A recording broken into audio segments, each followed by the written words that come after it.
Greetings. Welcome to Speak Nerd and Enter. You don't start with blasphemy like that, Kelly. Come on, man. I hate the Emperor. You've just derailed the entire episode. No, we're going into the countdown. No, I can't let this pass. We're going into the countdown, and Kelly just casually drops in. Elf is one of my least favorite Christmas movies because Sean called us cotton-headed ninny muggins. Well, like I was going to say I was joking about that before, but I think he's showing his ninny mugginess now. Yes, agreed. Right now. You can't just casually drop that into conversation and the opening countdown of a podcast and think that you are not going to be eviscerated for your heresy. Wait a second. Just wait for it. All three of our Thank you. listeners. As I've gotten older, Okay. I've become much less tolerant of Will Ferrell. I have to say, Thank Kelly you. is onto something there. Thank you, Rich. When I was younger, I found it much more palatable. Now I just look at him and I'm like, Will Ferrell is a national treasure. Yeah, Okay. Anchorman, the other guys. yeah, he's done good films. Step Brothers. Yeah, exactly. There's a number of them that have been really good, and there's a number. I noticed you didn't say Elf though. Night at the Roxbury. No, I already mentioned Elf. Yeah, Elf. Oh, It okay. goes without That was saying. first. Okay, Yeah, that's what started this whole thing. Sure. Was his Yeah, I know that, but- ninny mugginess. but you mentioned a number. Mentioned a number of good films and then mentioned Elf. No, this started. Or the other way around. Elf. You mentioned Elf Yes. and then a number of good films. Right. There you go. I think all three of our listeners have heard me go on and on about a number of different films or cinematic pieces that I don't like, and I think it fits, with my style. That I would be the person that hates Elf. Yes. Yes, most definitely. Anything that brings joy and majesty to anyone's life. That's right. The movie's I'm gonna 90 knock minutes that long, to the but ground and drag it through some broken glass. Kelly is the Ebenezer Scrooge. It's one of those rare movies. It's 90 minutes long, but it feels as long as a Lord of the Rings movie. All right. Well, let me do your introductions here real quick, just to get it out of the way, okay? So we've already started off on a foot. there's A crippled, broken foot. there's on your far side there is Mark. There you go. Followed by Rich. Yes, and then me, of course, Sean. Everyone knows me. And fresh from his campaign to the Tannhauser Gate, the Ayatollah of rock and rolla, and best-selling author of his autobiography, Just Walk Away. Reflections on a life lived amongst the waste of the dunes. I give you Third Dan in Jim Cotta, the K-Man. That's right. Bow to your sensei. The favorite. It's getting harder, by the way, to find these niche martial arts concepts to attach to you. I just want to let you know. You do it so well. You do it so well. Yeah, I was racking my brain trying to figure out, okay, what else is it? I was like, oh, yeah, Jim Cotta. I forgot about I actually that. have that movie on DVD. That Jim just Cotta. surprised me. I have a copy of Jim Cotta. I searched it out. I actually laughed all week long at the reference to First Dan in Your Heart on the last recording.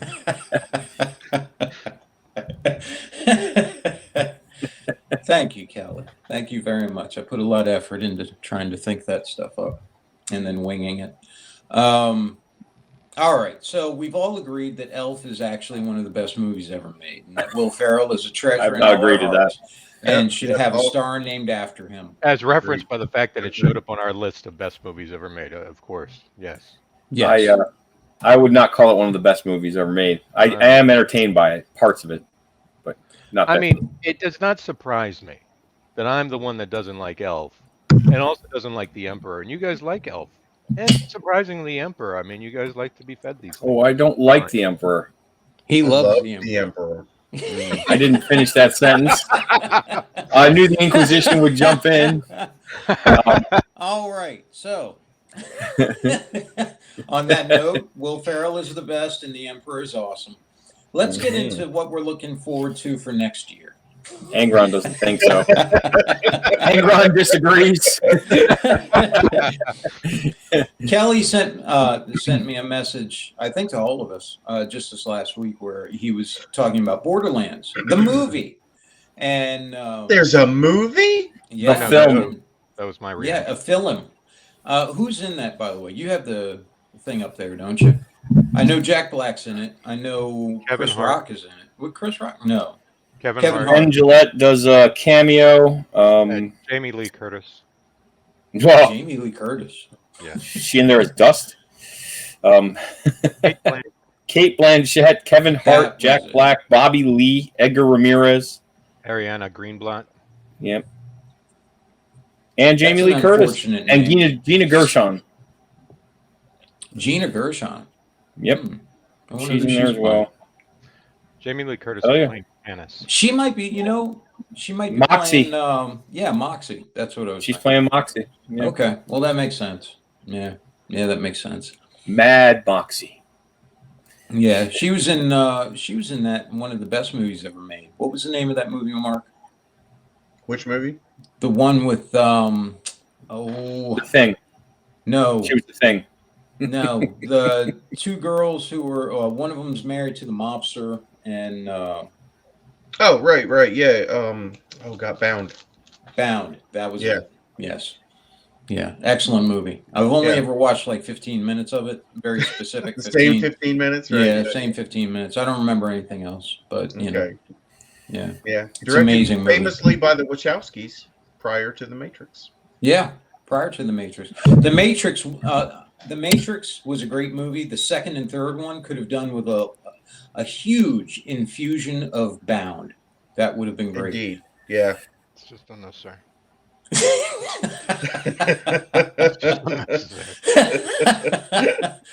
For a second, I thought you were talking about Jamie Lee Curtis, and I'm like, what movie are we talking about that Jamie Lee Curtis was No. in that you can't think of? Me, my peanut.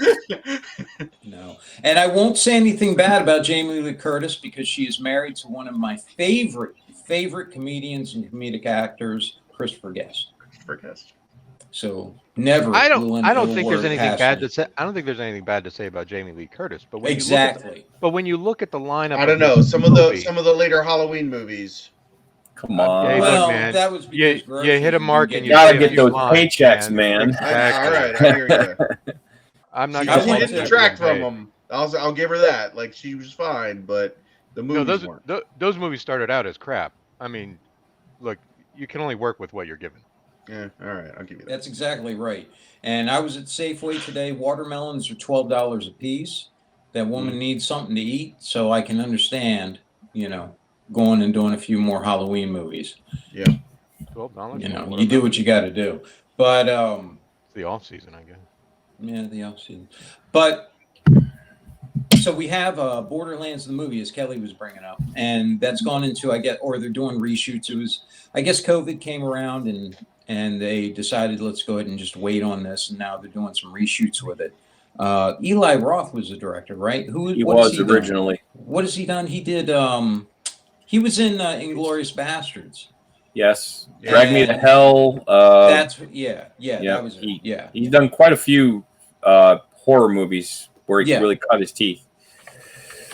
But he's done. Interestingly enough, in Inglourious Bastards, the movie within a movie, that the German propaganda movie that they're screening in the theater, that piece of the film was also directed by Eli Roth. Yes. Eli Roth is directing it. Then you got Jack Black in there. You got Kevin Hart. Jamie Kevin Lee Hart. Now Kevin Hart is Roland. That's when Yes. That's when I was wondering, okay, is this an animated movie or what is it? And no, apparently it's live action. I don't know how that plays out because Roland was a rather sizable fellow, Yes. Kevin Hart is a midget. He's a small fellow. Yeah. He's As a far as small being man. physically fit, sure, I give you that. And funny guy, right? Mhm. Here's my problem with the movie. My daughter brought it up to me, and she said, "Hey, what do you think about this?" And at first I thought she was joking, and then I had to go look it up, and then I thought, I can't think of a project that I would say no to more than this. I mean, it just screams of futuristic Jumanji. I mean, it's gonna be a flop. When you look at the list of people involved, you can't help but say, okay, you went for all the star power possible to try to make up for what you know is going to be a horrible movie. There's no way they're going to translate Borderlands onto the I big would screen in a way that's going to be honest to Borderlands. I would say it depends on who wrote it. You know, Who did write it? Let's see. Writer Eli Roth and Joe Crombie. I don't know. I mean, Eli Roth, if his passion's not into a project, it's not always successful. well, even if his passion is into it, the thing that made Borderlands so good was the writing. Borderlands and Borderlands 2, especially Borderlands 2, was the writing, and that was a very specific team, specifically, Tiny Tina's brother. Yeah. So if they're not involved in that, then that does give me pause because correct me if I'm wrong. Tiny Tina wasn't in Borderlands 1. It's been a minute since I played that game. She was in Borderlands 2. she was in Borderlands 2, but her brother was the writer. She was mentioned in Borderlands 1. She wasn't a character, a playable character. So bringing her forward as, here's Tiny Tina means she would have been an infant in Borderlands 1. I mean, you're dipping your toe into Borderlands 2 at that point, or you're misplacing a character to just try to attract people to the seats. They're changing it. Yeah. I mean, I don't know. I saw this and I just thought, I can't believe this isn't a joke. I don't know. Who knows? Maybe it'll come out and be great. However, I want you to bear in mind how you feel about this Borderlands thing with my finger waving in your face through the screen like this. Okay. I want you to think about that. Think hard and think long. Right there. Okay. About that. I was looking at a list because that got me to thinking then.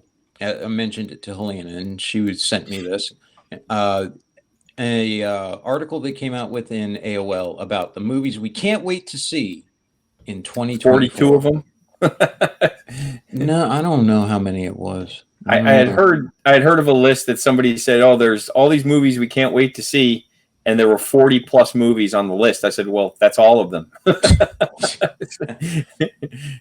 So in the list, they start off with, and I'll just read you the list. Okay, the first one is Mean Girls. I can wait. Okay, waiting. Right. I'm here for it. I'm looking for. I enjoy. I know you. Mark definitely going to see it using that Paramount Pass. Now I will say this. About Mean Girls. I love Tina Fey. Tina Fey is awesome. I really do like her, and her sense of humor, her writing, her acting, all of that has been amazing.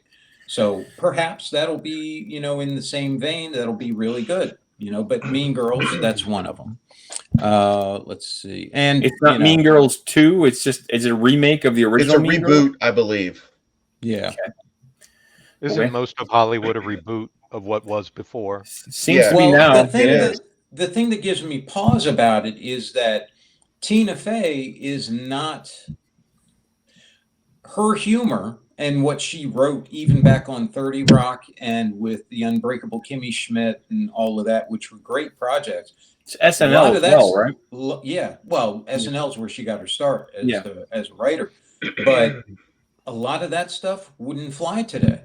Wouldn't fly. So I don't know how hampered the project is going to be because of that. So does it need to be retold? Can't you just go watch the first one? I mean, why do we have to remake everything? That's my problem. I think probably. Kelly, have you heard of Money?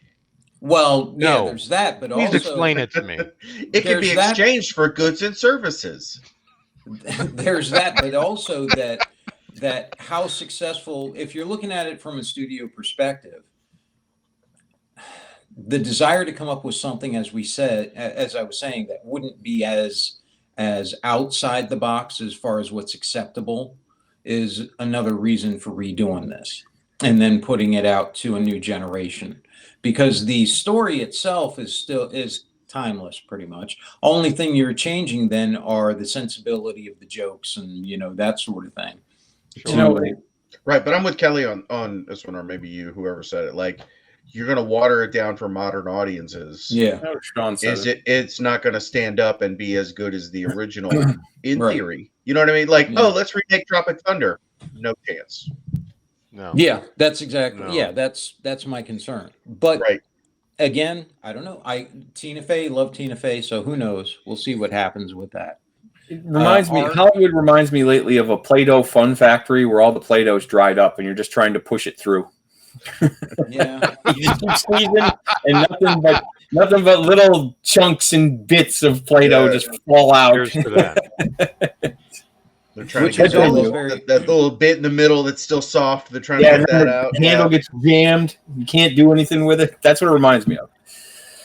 That used Continue, to piss me Sean. off as a kid. Argyle. I don't know what that is. That is like a spy thing. It's done by the That's, same guys who did Cavill, Henry Cavill. Henry Cavill and a Yeah. bunch of people. It's got a bunch of actors. I've seen the trailer for it. It looks pretty good. It's got very Kingsman Secret Service vibes. James And Bond-ish. Romancing the Stone. It's like this author who writes spy stuff, and the main character is or codename Argyle or something like that. Anyway, it turns out the stuff that she's been writing is actually happening, and so everybody wants to know what's going to happen in her next book. They think she's involved with the spy agency somehow because she's writing this super hyper accurate fiction that happens to be true. Yeah, it looks interesting. I'm willing to give it a shot. Decent. I can see that it's directed by the same guy who did The Kingsman. Mm-hmm. It's got Catherine O'Hara, Samuel L. Jackson, John Cena, who's in everything, and Ariana DeBose. Can't see him. And what's her name? She was in the latest Jurassic Park movie. You know, that's her name? Bryce Dallas Howard. Bryce Dallas Howard. Yeah, that's exactly Ron how they Howard's described daughter. her. That's exactly how they describe her in this article, by the way. Mhm. What's her name? She was in that thing. Yeah, what's her name that was in the thing? You know, Ron the Howard's thing. daughter. Richie's daughter. Richie's daughter. That's right. Yeah, Yeah. So Opie's there's- daughter. So there's that Opie's daughter. one. That comes out actually fairly soon, February 2nd. Okay. And then it ends with Us. I don't know what that is. Me neither. Some college graduation. I know. March somebody- is the spawn of the greatest film of all time, the father of all films. Yeah, what is In that? March. Let's see. Dune. This actually Yes. sounds I'm like it would be, assuming. this sounds like it'd Yes. be right up Kelly's alley. How to Blake hate Lively cinema. moves to a new city and falls in love with a neurosurgeon named Ryle. That's Act 1. Then an ex returns and turns her world upside down. Yeah, this looks like a Hallmark There's a movie on formula for you. steroids. Yeah. What's that, Kelly? Shocking. There's a formula for you. I mean, it doesn't matter Turns her world who the upside actors down. are. Yeah, exactly. I mean, it's just plug in well-known actors here, follow storyline, have it done by Thursday. That's all it is, man. I mean, I swear to God, as much as people fought to have some autonomy as actors at the beginning of Hollywood, right? I mean, before you were a contract actor, you lived on the studio dime and you were scraping by. I mean, not many people were making money at it. And then actors come along and they want to have this freedom from the studios and this ability to do these projects. But we're right back in that same boat. I mean, they give you the formula. They say, here's your part, play the part appropriately, have it done by Thursday. Here's your budget, and on with your day. Where's the original? Where's any storytelling? Where's that? Why are we rehashing the same old Well, thing? it could be, Helena, I don't know why she does this, and I've asked her point blank, right? She'll have the Hallmark Channel on and some Hallmark Channel movie on. They're all very much the same. Yep. And then she'll Got to save the Christmas tree farm. And right, yeah. And everybody's in the fashion business, and it's all, nobody ever works, but they all have plenty of money, and everything is a really light, stressful thing in life that's just slightly comedic kind of stuff. And then there's some dude at the end always talking about how much he loves her. So And a I puppy. don't know why she watches the same thing over and over again. And I've asked her, and she says, "Oh, I don't know. There's nothing else on. I just put something on." And I say, "No, because you could put anything on, but you put that You on. could put Elf on. Right? You could put Elf on, a good movie, right? Or and Way to sow marital bliss, Sean. Slide it in. Sean's not just going to let it lie. No, I want to dig deeper. Let's peel that scab off. I can see this play out in his kitchen. And I'm actually proud of her for this. She will watch a lot of Seinfeld now, which I'm very, very glad of. She's come around to liking that now.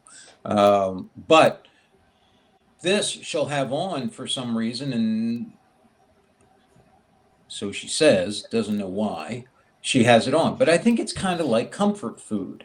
And it would be similar. I would say it would be similar to what we like, except, for us when we're watching an action movie, right? Except I can't just throw on Jeff Speakman and sit there and just the perfect weapon, yeah, right, and just suffer through Enter the perfect ninja weapon while I'm, doing just house stuff. I can't do that. I would just say that I think Helena's a wonderful human being, and I don't blame her for just putting something on in the background. You just need some noise, and that's fine. I don't think she signed up to be unfairly assailed here in the I think podcast. she did. She knew what she was getting into. I just want to put that out there. Helena's a wonderful person. But yeah, this seems very much like that, and so perhaps it's comfort food, this movie. And you go to it for the familiarity. You don't want anything really outside the box. You want to have that formulaic thing so you know where it's going to end up and you can leave feeling good. I imagine that's kind of what it's about, rather than having and you don't have to stop and watch the action scenes. Yeah. So I think it's probably like comfort food, and just go to that instead of, what's in the box. Just have some dude chase the, chick into the airport and say, no, don't leave. I love you. And I'll say this, I really like Blake Lively, but it occurs to me as I say this that I like her more than I like any of her movies. You know what I mean? She's fine as an actress, and I like her. I can't think of any of her movies that I go, man, that movie was amazing because she was in it. You know what I mean? Yeah. But I like her as an actress. I would, like that she's a draw for the movie. But who I could say that about as well? Madeline Kahn. Madeline Kahn actually was in a lot of good movies. Or a couple good ones. But she was also in a number that weren't good because they were Mel Brooks stuff. So, but I love Madeline Kahn. She's great. Comedic genius. Comedic genius. Wait a minute. Because Mark said he couldn't think of a movie that Blake Lively was in where the movie was better because she was in it. Mm-hmm. Right. Well, Savages is one of the ones that comes to mind. Like, that was a really good movie, and I enjoyed it. And her character was fine in the movie. She didn't detract at all. But I also feel like her character could have been swapped out for good actress, and the movie great. It's not me today. It's not me. That was your opportunity, Rich. That was your opportunity. I'm too weary. I'm too weary. Too weary. But he's done. He looks exactly as I'd imagine. And she was the best thing about Green Lantern. That's awesome. All right. Yeah, How's it feel? So then we have Lisa Frankenstein. Let's see. Like most of her high school peers, feels deeply, misunderstood. If only she could find someone who could relate to her. Enter a cute guy who happens to be seemingly long dead corpse. Please she stop. resurrects him, and the two embark on a journey of killing and joy. It hurts. That's awful. It's funny because I think we all like the movie Freaky, which if I had read the plot synopsis of Freaky, I would have rolled my eyes at it and was, intensely surprised that it was such an entertaining and well done comedy. But that just sounds terrible. The only thing that gives me pause on that is that it's written by Diablo Cody. I don't know who that is. That's the one who did Juno. Oh, okay. All right. Who wrote Juno? So I don't know, but also wrote Jennifer's Body. So I don't know. I don't know what you do with that. You're either on the mountain or you're falling off the cliff. So I don't know what to make under of the that. mountain. Yeah. Dark and deep. I don't know what to do with that. But it sounds I'm gonna say it sounds like a Hallmark movie for Halloween kind of thing, being edgy. But I don't know. Maybe it'll be something different, but whatever. Then you got Bob Marley, One Love. Can't wait. Another biopic? Yeah. It's Sounds a biopic, like yeah. It is, yeah. I think It's I've seen about the Bob trailer. Marley. Yeah. Yeah. I wonder if it ends with him being murdered. Well, those ones, those ones Just really before. Those ones can be quite good. It just depends on, how it's put together. So there's really not much to say about that because the plot is what the plot is. They can be good as somebody's long life. as they can. Well, be not good always. as long as you're not worried about factual relevance to somebody's life, as long as it ends on a happy note. And I mean, I have yet to see one of these biopics about anybody that actually represents any look at reality in their Cleopatra. life. How accurate was that last Cleopatra? Well, but retelling, Lincoln was good. No, Lincoln was good. I'm talking about with the musicians, because they did Freddie Mercury and then they did Elton John. Elton John, thank you. Mm-hmm. And I mean, the only thing they really got right about the Freddie Mercury movie is that he was in a band called Queen and that he eventually contracted AIDS. Other than that, everything else in that movie is highly questionable. Inaccurate. Yeah. Yeah. All right. Let's see. Drive-Away Dolls. Here. To recover from a breakup with her girlfriend, free-spirited Jamie, Margaret Qualley, convinces her tightly wound bestie, Marion, to get out of town and head to Tallahassee, Florida. Their odyssey of self-discovery goes awry when they inadvertently cross paths with a group of inept criminals. Pedro Pascal plays one of them. Oh, it will be a masterpiece. Odyssey. Okay. Anything that's described as an odyssey of self-discovery, I can wait for. These are all movies now. Yeah, it sounds like Thelma and Louise, but let's make it more funny. Well, it could be, but here's the catch. Listen to this. It sounds like a typical kind of road trip comedy kind of thing, right? However, it's directed and co-written by Joel Cohen. Mm-hmm. You know who that is? Yes. Coen Brothers. Yeah. So they've done some amazing stuff, man. Their stuff has been really good. So as the Coen Brothers. As the Coen Brothers, I was going to say. It wasn't called Coen Brother. There's a plural. Right? The brother. I understand that. Did we get the good brother or the bad brother? Listen, if it's half as good as No Country for Old Men, is that not still an excellent movie? It will not be half as good as No Country for Old Men. Now, I can almost guarantee that. You're saying that almost, but you can't. Not yet. Now that is not fairly. Intellectual fairness has to win out. There has to be a chance. If you read the synopsis for Raising Arizona before it came out, you would have said, that's going to suck. This is going to be awful. It's only Hallmark kind of thing. Only if it didn't mention that Randall Tex Cobb was in it, because then I would have immediately loved it. Well, who knows? Maybe he's in this. That would be fantastic. Talking about frogs a hopping. I think he's dead. I'm seeing the trailer on silent on my other screen, and he could be in it now. It what? I'm watching the trailer on silent on this other screen over here, and it actually looks pretty good.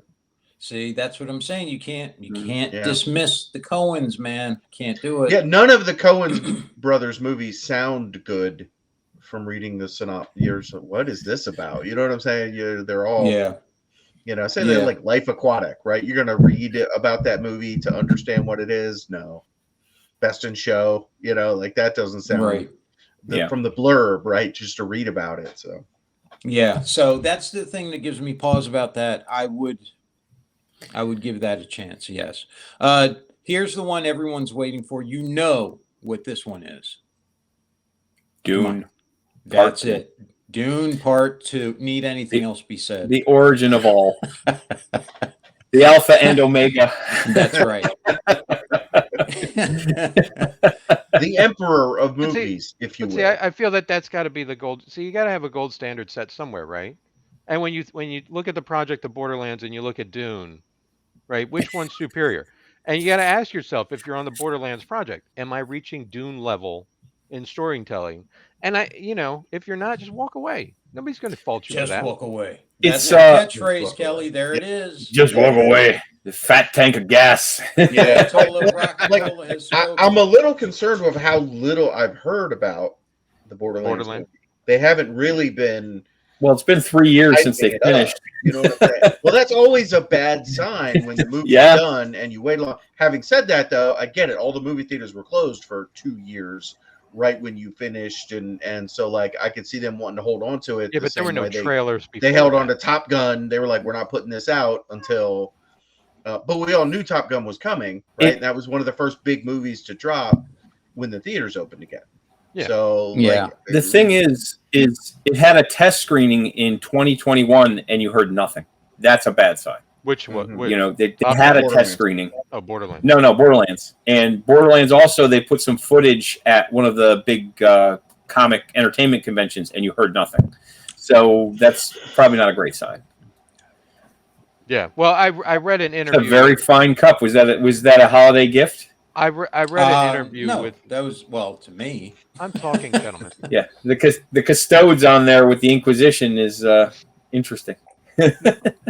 Look, I read an interview with the actor who plays Tiny Tina, and I had to stop at the moment where she said, I really love the character of Tiny Tina, but how do I make this character mine? And I was like, you don't. You just don't. This movie's going to be awful. I'm telling you, it's Jumanji set in a different universe. Yes. See, Tiny Tina would be a really difficult character to play. I don't know how you do that. I'm waiting for. I mean, look, she's animated. You know. Is there a line in the script that says "burn all the babies" that Tiny Tina yells when that train derails? No. I guarantee you, it's probably not. Probably part of the reshoots. Yeah, were the reshoots to put it in or take it out? Yeah. I'm not sure. This is awful. We got to put some stuff in here. I don't know how you do that, man. I don't know. You know how they do it is by making Borderlands 3. That's how they do it. No. That's how they do it, and that's what. That's how you start it and kill it. Speaking of which, in one fell swoop. Did you guys? This is on the Borderlands topic. Did you guys see they're developing a Borderlands 4? Yeah. Yeah. I don't know. After Borderlands 3 and the endless DLCs, I don't know. I can only hope that the story is as good as Borderlands 3, but I'll have to wait and see. I just hope that it's not something that is Instagram based. Might be. Look, you got to believe. Listen. If you're going to have a futuristic setting, don't base it on what is culturally significant now. Yes. Do it so that it's different, because world outside your window. Your projection, it'll seem at least different and outside the norm, rather than just some really pathetic attempt at making it relevant to today's audience. Want to reflect the world as it is today. Yeah, that bugged me, man. Oh, set 25,000 years in the future. yeah, and it's an influencer. Yeah. Okay. Anyway, so then we have after of course Doom. What else is there? But then you have Damsel. Then you have Damsel. The story. A dutiful damsel, Millie Bobby Brown, agrees to marry a handsome prince, only to learn it's a trap. Her future in-laws only recruited her as a sacrifice to repay an ancient debt. Excuse me.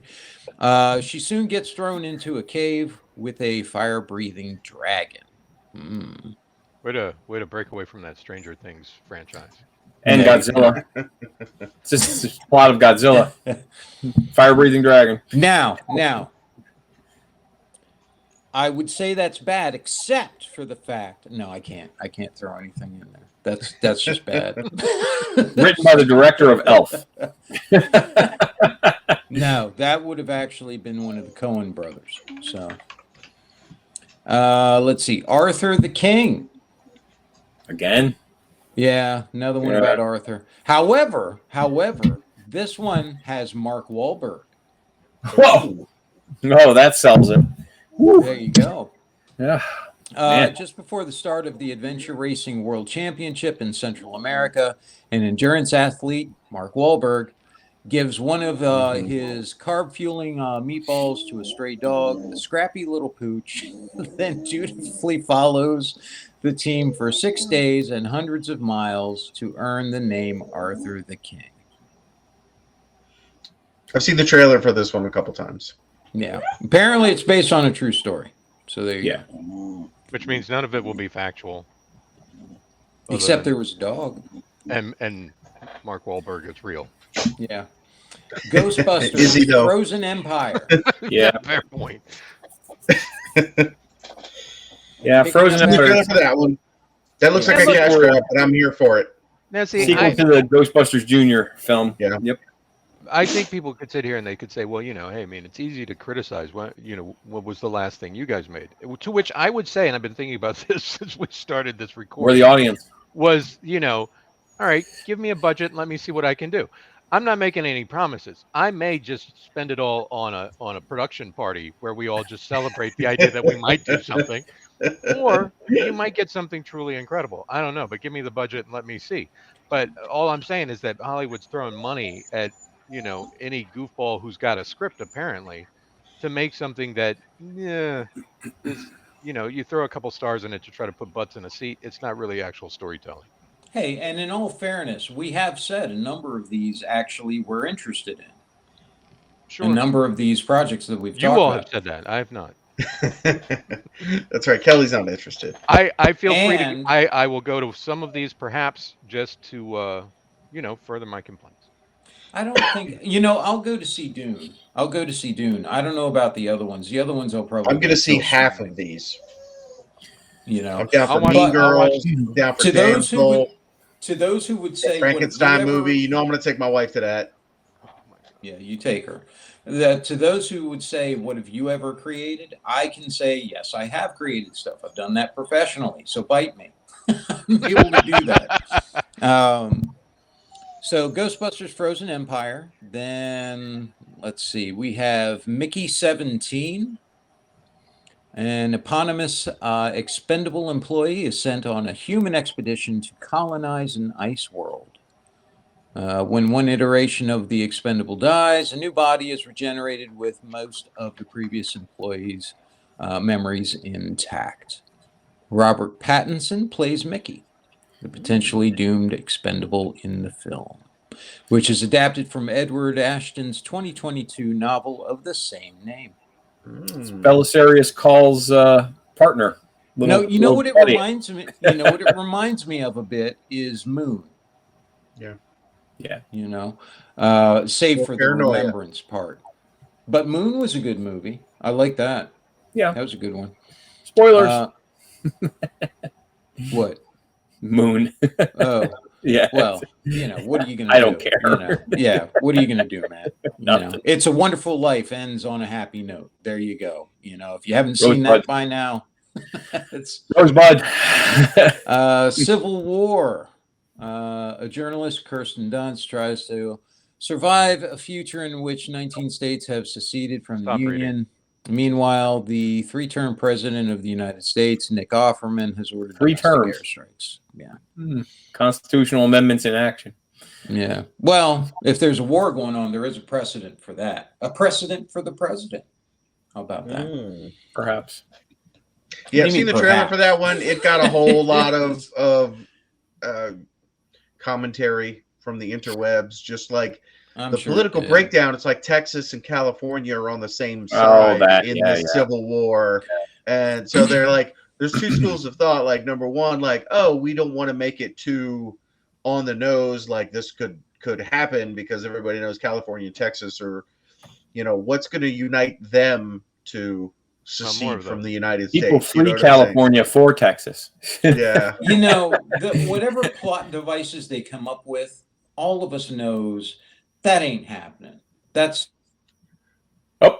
That's right. I just booted Sean. He was about to talk classic government secrets, and I was always like, "Oh no, he's thinks back." Show anyway. There was, there's no way that's going to happen like that. That's just not how it's going to go down. It would never happen that way. In all honesty, it couldn't happen. Not like that.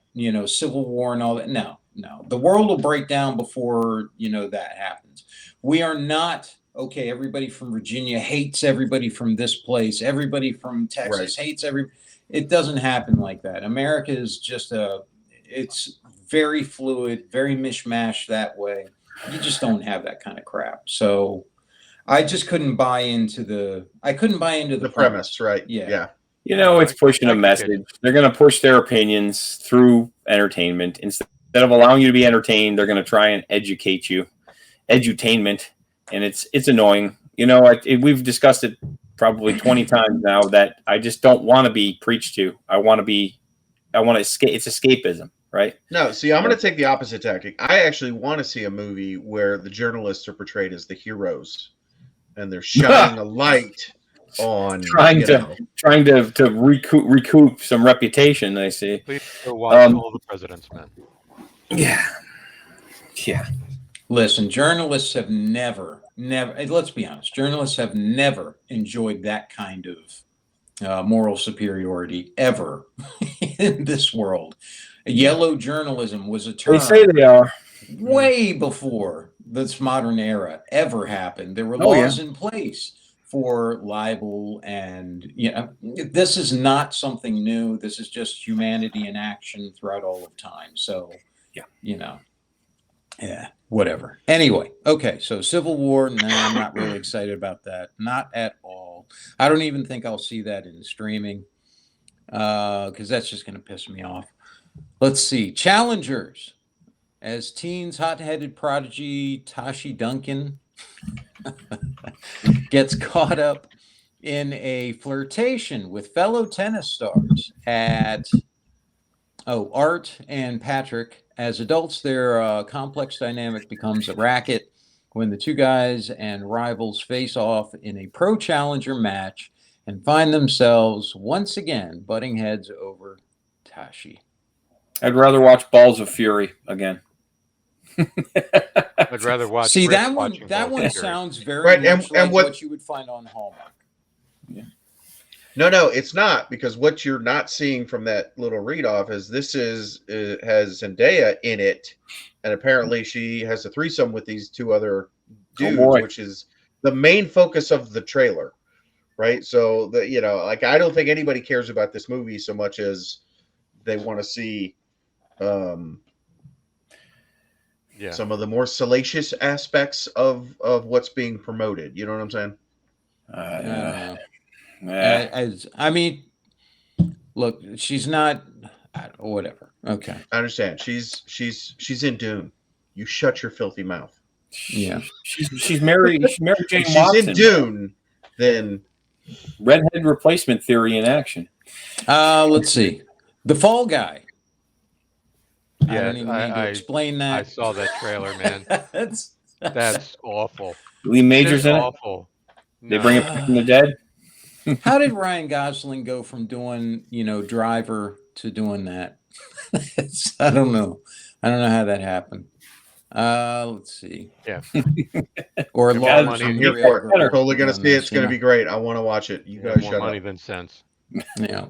There's cars crashing. Back to Black. Amy Winehouse goes. The Fall Guy was an awful show. British jazz singer, songwriter to Grammy-winning superstar, but despite extraordinary talent, can't quite conquer her demons. So I guess they're doing Amy Winehouse biopic as well as what's his face. And that's all you have to know. As soon as something even slightly different happens in Hollywood. Now, granted, the difference is usually, hey, let's revisit this thing that we haven't visited in the last 10 years. You know what the next couple years worth of movies is going to be, right? We don't need an Amy Winehouse biopic, and it's not that her story isn't worth telling, but are you really going to be honest to her story? I mean, you weren't honest to any of the other artists' stories. Watch her coke herself to death in a toilet at the end. I mean, yeah, Oh, Yeah. hey, let's not throw stones at her about that. I mean, we'll talk about Elvis, okay? No, I'm not. I'm saying I've not seen the biopic where was there a biopic where Elvis dies on the shitter? I mean, I don't recall of one, but I mean that's accurate. But Very. at the same time, yeah, Amy Winehouse. I mean, I guess it appeals to an audience that I'm not a part of. So As long as John Bon Jovi is still kicking, we're good. I want them to have the same honesty. I want them to have the same honesty and truthfulness about her life that they had with Liberace. All right. If is the next one. Stands for imaginary friends. A young girl develops the ability to see them all, most of which were created by children when they were young and then mentally discarded. Some of these creatures end up turning to the dark side. horrifying. Yeah.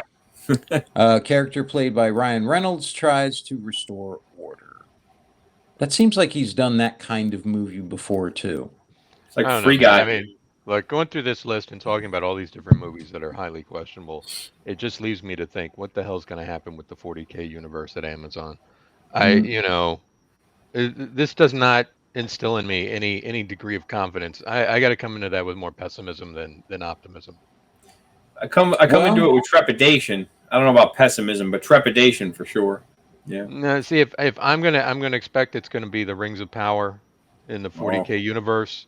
And look, I if don't it's know. different, And then we're going to be happy if it's slightly less Rings of Power. Yeah, we discussed Right, exactly. that. I really Mediocre want it is the to new be excellent. I 40K, right? I Yeah. start here, not here, right? Yeah. And so I'm gonna start here. Oh yeah.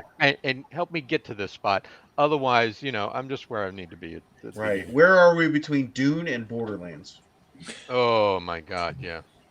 So then we If have only. Furiosa, a Mad Max I'm looking saga. forward to that one. I really I am. am not. I am also not. As You much as guys I are love the just- universe, I love the Just universe. cotton-headed nitty muggins at this point. I know. No, as much as I love the universe, I don't care about her backstory. I do. care about Mad Max and I the wanted characters. to hear about her. We're I on wanted Mad to hear Max. about hers. I wanted to hear about hers and Morton Joe and how she met up with him and all that stuff. Mhm. Yeah, I'm all right with that. Yeah, I'm as excited about this as I am about Dune. It's not Blasphemy. promoted as Mad Max Furiosa's story.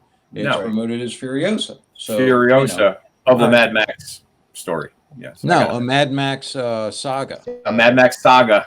Yeah, Yes. yeah, So, because it's but in he's that not in it. universe. No, it's I get it. it's like saying it's a Star Wars story. Yes. That's I got it. yeah. That's right. So no, I'm all right It's with not that. in all of them. Let's see. Then the Garfield movie. Another one? That one I know Kelly's been waiting for because he was a big fan of the first one. Yeah. 10 out of Is it 10. live action? Sure. 3. There's been 2 or 3 Garfield films over the years. Right. Well, All Kelly's better biggest than the thing last. is are they going to be true to the character? Are they really going to show him with the demons that he had and the trials that he had in his life? Yeah. With John. Odie. Odie. John, yes, but everyone knows that Odie and Garfield had issues. And are they truly going to show what happened between those two and how it ended? Because Yeah. Or are they gonna dig into their scrappy dude Nermal? Normal was a whole yeah. So, and are they going to do honor to Bill Murray and his portrayal of that cat? So. All very good questions, Kelly, and we will find out. We will. Thank you. Ballerina, an assassin trained as a member of the Ruska Roman organization, uses her killer skills to get blood-soaked revenge on the hitmen who murdered her family. That's right. If that You're sounds upping the stakes familiar, of John Wick to It's Black because Widow, this is John a Wick, female spin-off. ballerina, and they killed her family, not her dog. I'm there for it. I'm here for it. It looks great. Let's do it. Black Widow story as well. Well, it's a lot of them, a lot of different stories that way. The one I like the best, I'll say it again, the one I like the best though is Nobody. Nobody for me was the best of them so far. I like that somebody has the time and the energy to practice and become a ballerina while simultaneously practicing and Becoming learning a how to killer. become an assassin. Yeah, Yeah. yeah. Master killer. Yeah. No, the Venn diagram between like ballerina skills and the skills you need to be a master assassin, like it's they're almost on top of each other. You That's know, right. I just Yeah. pulled it up on Google, and you are right. Yeah. Yeah. It's virtually the same circle. Right. It Who is. knew? It's almost like you traced it. Yeah. Yeah. Yeah. Let's see. Deadpool 3.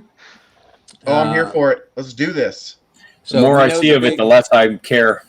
The so more we I all see know of it, the the less big I hook care. in this one is, of Oh my course, god, you guys are such Wolverine. curmudgeons.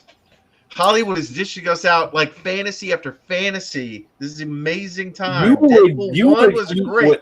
Whatever Deadpool 2 was slop they shovel amazing. into your maw. Deadpool 3, You know, thank you, the sir. May voracious I have maw. some more? Feed me. You know, it Seymour. could be. Shovel. You know, Mark, It's great. Mark, I hope that it really is what it could be. I really do hope so. I think if anyone could do it and deserves a chance to do it, it is Hugh Jackman. He has put in a lot of work trying to make what Hollywood tried to destroy a good character. With Logan was a great effort on his part. It really was. It was. So if anyone deserves it, he does, and I hope Ryan it's Reynolds what he wanted it to be. Well, see, I would go ahead. Rich. Apparently, Ryan Reynolds fought for this film to make it true to his vision of the character. He didn't want another Green Lantern on his hands, so apparently he was involved in the production of it, not just being the star. So he makes good films, and I think he's got a good take on this character. So I'm willing to see what they do with it. It's just they keep throwing more. It's like they keep throwing I keep seeing more of the kitchen sink thrown on top of this film, and it's like, well, eventually maybe it'll collapse under its own weight. But we'll have to wait and see. Go ahead, Kelly. What were you going to say? No, I was going to piggyback on what Sean said about Hugh Jackman, and I think it applies to a number of different actors, right? I mean, these people have an amazing skill set that they can bring to bear on storytelling, but people need to give them something to work with, because it's just not coming through. I agree with your concerns, Rich. I agree with you, Kelly. That's true. That's why I hope that it works for him, because if anyone deserves it, he does. He slogged through a lot of crap, and got a couple good ones. I think X-Men First Class was good, even though he only had a very small part in that. I thought his part in that was good. Days of Future Past, I thought he did a great job in that as well. And Logan, of course, I think was the crowning achievement of him getting all that stuff to come together and really turn around what was a descendingly horrible, outing. Do you feel really that? Good. Do you feel that this, though, since they're bringing back the character? I mean, Logan was the swan song. It was over. Like, it ended. And it was a good ending. Yeah. Do you feel that this detracts from that at all? No. No, because he didn't have the chance to do this before. He was trying to end it on a good note because there was no place else to take the character. And now you have the Marvel Universe, and you have, Deadpool, which were not there before. You would have wanted, if you were him, would you not have wanted the chance to be in something as good as Infinity War or the Deadpool series, to really be able to stretch out and enjoy that character before you got to kill him off? So no, I don't hold it against him. I'm not saying to hold it against him. I'm saying, does it detract from? No, not at all. Not at all. I can set those things aside because I think it was unfair, the timing, and I think, why not let him do that. Plus, there's a multiverse now, so we can take the character from. Even barring that convenience part, even if you don't do that, even if you just say he beat up his girlfriend, we can't use him anymore. I'm he's the key to everything. Like Mark would say, in the old days, they turn on a dime is my point. Well, but in the old days, Clint Eastwood would have made a great Wolverine, right? Yes. Yep. If he had the chance to play Wolverine, in that day, it would have been great. But he was screwed because the timing was wrong.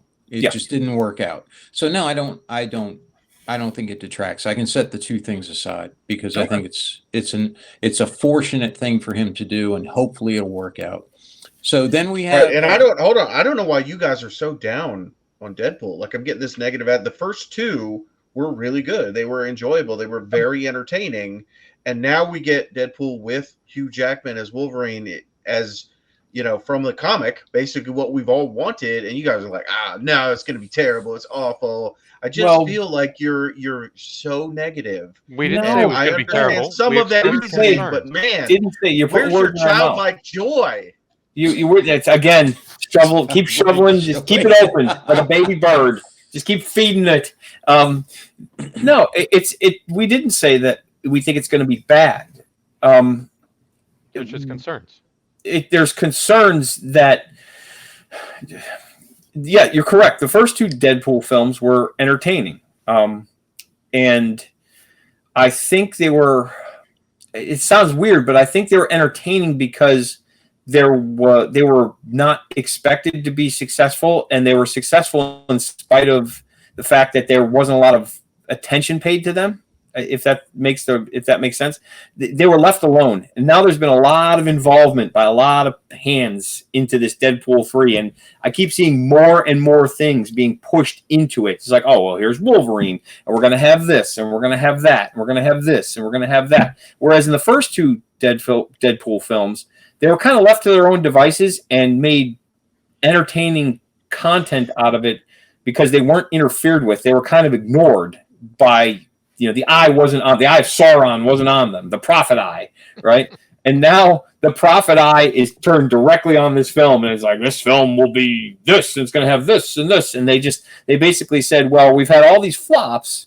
Now we're going to take this thing, which has historically been very good, and we're just going to turn all our attention into it. And it brings me concern that there's going to be so many fingers in the pie that the pie is just going to collapse. That's the concern. Not that it's not going to be good.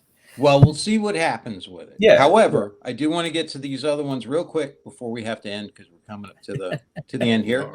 So real quick here on these next couple. Beetlejuice 2. Too late.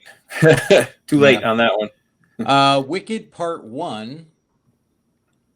Wicked W. Warwick from the Ewoks? Do what? Wicked from the Ewoks? No. Years before Dorothy Gale landed in Oz. I heard Wicked, and first thing I thought of was the Ewoks. Wicked W. Warwick. Wicked. Wicked. Yes. Okay, I got it. And then Mufasa. Let's see. Lion King. Yeah. Throw off. Yeah, spinoff. Yeah, it's a prequel about his dad. Pops. Where apparently he's corrupted for a time by a black-hearted politician and turns against his people until his son brings him back from the edge. Does he get eaten by a hippo? That would be great. However, there is also Joker. Folie à deux. Yeah. Gets caught up in a bad romance with his equally unhinged counterpart, Harley Quinn, played by Lady Gaga, and refers to an identical or similar mental disorder affecting two or more individuals. So there you go. What do you think? Are we at the end? Is that the end of the list? Yeah. Oh. Yeah. Trepidation on much of it. Dune is interesting to me because it didn't get pushed back for any reason, as they wanted to put it in a release window which was more amenable to it. It was done, like there's been no talk of reshoots or changes or things like that. So I'm sure, and they've been very quiet about it. So that one does, I'm looking forward to that one. But the rest of them, I mean, I give or take them. Hopefully some of them will be interesting. I'm the opposite. Joyous wonder and awe as I look at 2024. Feed me. These movies look I need amazing. to make my path worthwhile. I can't think of a better year in cinema outside 1987. I honestly don't know if I will go back to the theater. I'm more, to support a movie, I'm more willing to buy a ticket and not go than I am to actually go back to the theaters. Like, I'll support it by buying the ticket. I'd rather just wait till the movie comes out on media and own it. I'll go to the theater to see Dune because I think that one should be seen in the Yeah. theater. I'll go to see Damsel. That's right. Damsel looks great. I totally want to see that. I could see that. Millie Bobby Brown. But I don't know. I mean, that's, the theater experience has been, I don't know if it's ruined. I don't want to be bothered to going to a theater. I'd rather just sit in my own house and watch media that I own forever. See, I think some are spectacle, and very few are. And Dune is one of those that would be spectacle in the visual category. I am the complete opposite of Rich. Going to the theater makes every movie a little better. A movie. You know what I'm saying? Like, I've fallen asleep on movies I'm watching during streaming, and I'm on my own couch, and it's so comfortable, and you're like, and they just don't have the same. They don't hit the same than going to a movie theater and watching it on the big screen with that experience isn't. That experience is just not. I used to love it, and something's changed in the last 5 to 10 years. I mean, you have. That's what's changed. That's right. You've become a cotton-headed ninny muggins, and I will take that. And the fact that you will take it. I'll take that description. That's why it's. But I don't want to give them my. I don't want to give them my money. I'll give them my money by not. I just don't want to give them my time of attending their. Who don't you want to give the money to? That's what I'm saying. Like, you're making it sound like you're giving your money. Like, if these guys, whoever these guys are, put out a good movie, I want to go. I want to go see that movie. If these guys put out a bad movie, I don't want. Like, I haven't seen Aquaman 2. I have no interest in seeing Aquaman 2 because it doesn't look like a good movie. DCU has pretty much died. Whatever. Like, you know what I'm saying? You're treating it like this. It's this monolithic. I don't want to give them money. Well, what do you think you're doing when you buy the DVD? You're going to give them money. No, it's not one. No, I'm also gonna retain it forever. I give them the money for the entertainment, not for the right to see it in their arena. Seeing Star Wars in the theater in 1977. I've already covered that. Will live with me forever. I've already covered that. I'm happy to have given them my money. I've seen films with you guys in the movie theater. I've seen films with you guys that I treasure that experience. That experience it's not the same anymore because it's that spectacle is not there for me. The experience of going to see Face Off with the guys was, still one of the best outings I've had to a theater. But I'm with Mark on this one. I don't mind going to a movie theater. What I do mind is going to a movie theater to see a bad film, and I don't want to do that, right? So I'm very picky about it. I mean, let's be honest. Going to a movie theater is not a cheap outing by any stretch. And so, I get highly picky. What I think is damaging to movie theaters, damaging to studios, damaging to actors, and damaging to writers is that a lot of these studios keep putting out, I'm just going to say it, trash. And they put it on the big screen, and it's a waste of money and time. Put out something that makes it worth people going to go see. The Dune movie, I mean, for all the crap that we give Dune, I want to go see part 2, right? I mean, for all of the concern about Deadpool, I'll go see Deadpool 3. But put out something that's worth it. And to be fair, we give the fans, the zealotous fans of Dune, a hard time. Dune itself. Dune it's itself, infallible. All right. Dune itself. If there is a perfect story. It's not 40K, but it's not. No. But it's all right. It'll do in a pinch. You didn't mention the Highlander reboot with Henry Cavill. No, I guess that's not coming out. And so, thank you guys. Talk about crap. I'll be going to the theater for that one. Oh my gosh! Now you're going to go to the theater for that one? Yep. You just love Henry Cavill. Just to spite you. You just love Henry Cavill. No. Actually, he's been in a few things I didn't care for, but I will say this: seeing bad movies with the right people can be a good experience. It's seeing Highlander to spite you. That's all. You can. The only thing that would make Highlander palatable for me as a reboot is if Nick Cage is in there. As Yeah, Ramirez. As He would the have to Kurgan. be. He would have to be either Ramirez or the Kurgan. One of the two. Maybe both. Haven't No, played like both. for, in all seriousness, I am looking forward to the Highlander reboot because that is one of the movies that I loved it as a kid. And I love the story and the idea behind it. The execution hasn't really stood the test of time. No. You know, you look back, you're like, the sword fights weren't that great compared to what we could do now. Nope, The ending was like, wah, and you know, like it had cool The elements. The ending was weak, man. I was, what? Yeah, I know. That's the prize? I know everything. I know everything, and now I can die. All right. That's how getting old works. Masterpiece. I mean, Yeah. you know, welcome to the club. Yeah. You do you, man. Masterpiece. That's all right. Go ahead. I know. I Masterpiece. know. I feel like it's one of those that's gotten more cachet and credit than it deserved.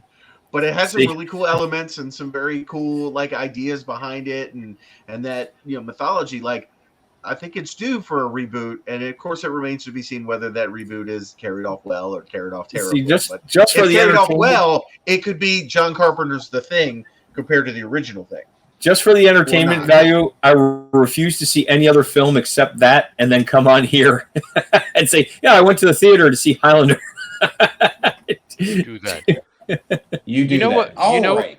you know what would have been a better ending to Highlander is at the end when he can now die, but he knows things and he can help world leaders understand one another. Is if the police come in and arrest him for murder. That would be the thing. Multiple murders. Yeah. Serial killer. And sentence him to death by lethal injection. It's a twist. So, right. all right, guys. Well, thank you very much. And we will see what happens in the new year. Thank you all for a wonderful year. I'm proud to have you all as my friends. I love you guys, all of you, so deeply. So deeply. I love you. And Princes I'll of see the you next universe. time. All right? I'll see you next time with your soft compliant bodies. See you, boys.